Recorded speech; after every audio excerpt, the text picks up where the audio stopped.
There's honestly nothing more satisfying than a good poop. On the flip side, a bad poop can ruin your day. You know what I'm talking about. Too hard, too soft, too sudden, not soon enough. If this isn't ringing any bells, congrats on being the world's only perfect pooper. A title to wear with pride. For the rest of us, we have to work at it. The good news is we have science on our side. There are a bunch of things we can do to smooth out the kinks in our digestive system, and some of them are very literal. But real quick, let us introduce you to the Bristol Stool Scale, a handy-dandy chart listing the different types of poop your body can make. They range from type 1, hard lumps, to type 7, totally liquid. When it comes to number 2, you actually want to be a type 3 or 4. Anything before indicates constipation. Anything after gets closer to diarrhea. Depending on where you land on the scale, there are a number of things you can do to get that coveted smooth snake. Let's start with short-term solutions. Mooing like a cow or making a similar noise if you aren't feeling particularly bovine can help reduce straining. You'll want to lean forward with your elbows on your knees while you do it. The idea is to open up your belly and get yourself in a more efficient pooping position. You see, sitting toilets were designed all wrong. Sitting straight up with your feet planted on the ground actually makes it harder to squeeze one out. Too much straining and pushing can lead to hemorrhoids, most of all, but sometimes even prolapse. Thanks to how our bodies are built, we're better off in a squat. It's all in the gut. Look at the angle of her rectum when she stands up. It's bent at about 80 degrees, right where it meets the anal canal, fittingly named the anorectal angle. Sort of like kinking a hose, this bend helps you control your bowels, along with the muscles in the same area.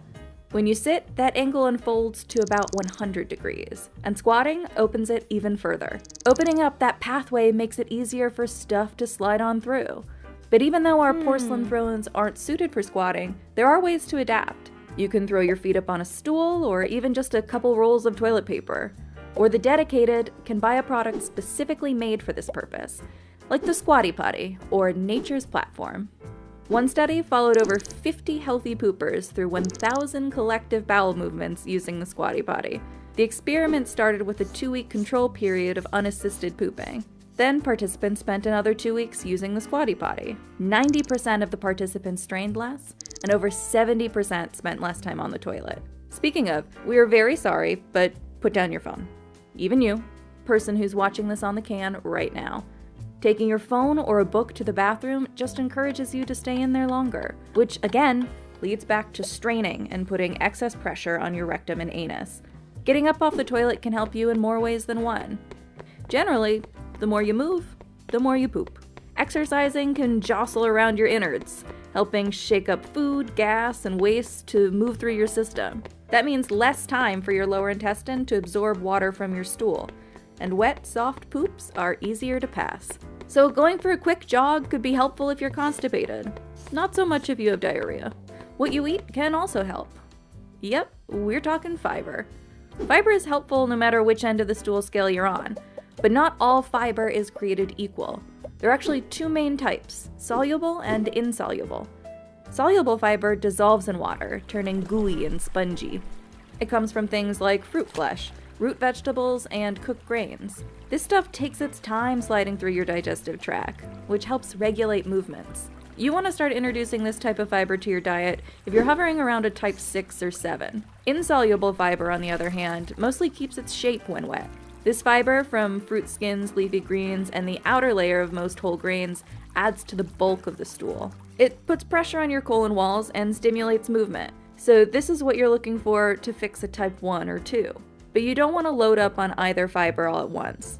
First, you want to suss out if fiber is really your issue at all. If you normally eat plenty of insoluble fiber but you're still constipated, then more probably isn't going to help. And too much fiber too quickly can make you bloated or gassy.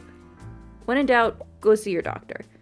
They might recommend probiotics, which can help reduce bloating and gas, as well as constipation. When you first start taking them, you might end up in type 6 or 7 territory for a few days, but that should go away. And if adding stuff to your diet doesn't help, maybe try taking stuff away. Dairy, caffeine, meats, spicy foods, alcohol, grease, certain fruits, and artificial sweeteners have all been known to cause diarrhea. Cutting all or some of that stuff could help relieve those bowel control issues. Keeping a food diary to find connections between snacks and symptoms is also recommended. And that way, you don't have to give up on all the good stuff at once. If you're not the world's only perfect pooper, taking the perfect poop isn't always easy. But it should never be as hard as a type 1. With these tips and tricks in your back pocket, you are well on your way to the throne. Now go eat, drink, and jog your way to the best poop of your life. You earned it, champ. Everybody deserves a perfect poo, but always make sure to check with your doctor before you make significant changes to your diet or lifestyle. But you could probably moo all you want without a doctor's note. And subscribe below if you want more ways to optimize your life with science.